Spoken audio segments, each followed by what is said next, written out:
So came to an end the courier's exploits in the frontier. A decade of hatred, a 1,000-mile march, a rise to power.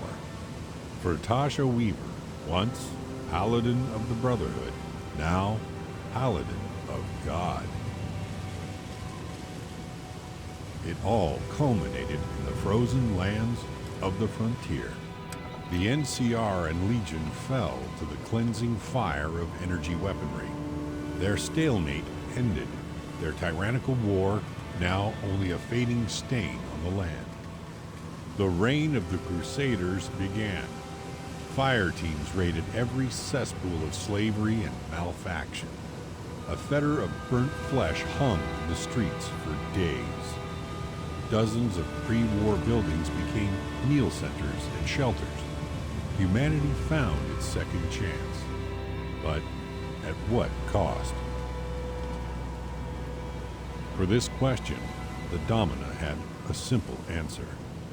Evil is a festering wound left upon the world we inherited.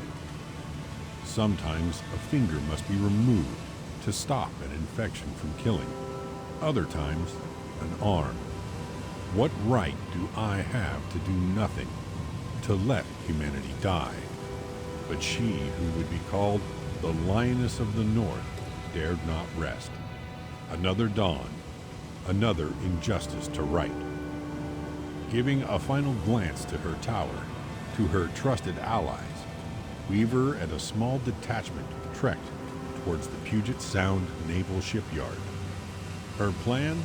To salvage some pre-war battleships, to attack the California coast, to liberate all from the chains of NCR tyranny.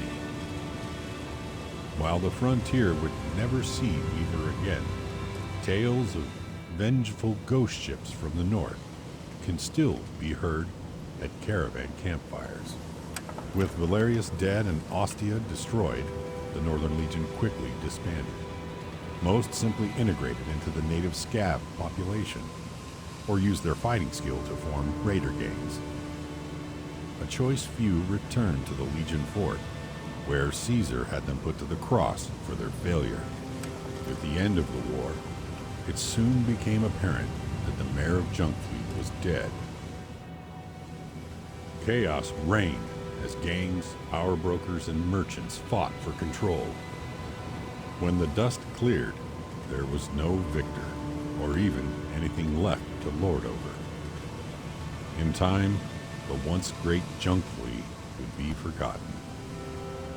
Its survivors forming a new settlement, in the vain hope that they could finally break the frontier cycle of failure. As the threat of the war passed, the mayor could no longer tolerate the slums' lawlessness. The guards moved through the slums like fire, arresting or executing the worst of the criminals. The slums would still be considered dangerous, but they would never again be as toxic as they once were. With no guardian to protect them, the Church of Eternal Life was quickly wiped out by violent outsiders in search of their treasure. Irvington continued to prosper, even as more and more people began to grow sick. After years of suffering and dozens dead, Dr. Pavas finally created a cure for the disease.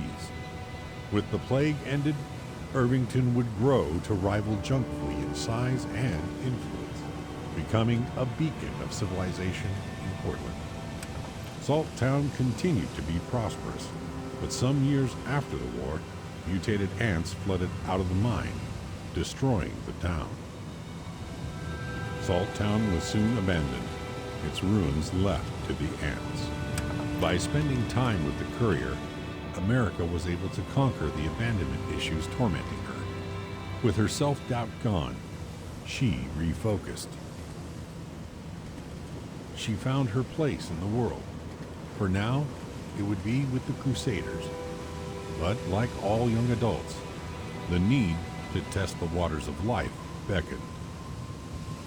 Perhaps one day, she and the courier will meet again. Though he would never truly forgive himself for Sarah's death, Locke was soon able to face the bright light ahead. Through his time with the courier, he had come to terms with the death of his only family and slipped peacefully into the darkness. After the courier left the frontier, life continued as usual for Wrench and Bolt. Though her future jobs were safer and more financially rewarding, she would look back warmly on your adventures together. And so it came to an end, the courier's magnum opus, a final adventure to the unknown. The road to Hoover Dam now lay before the courier, an empty slate to be carved. Because war never changes.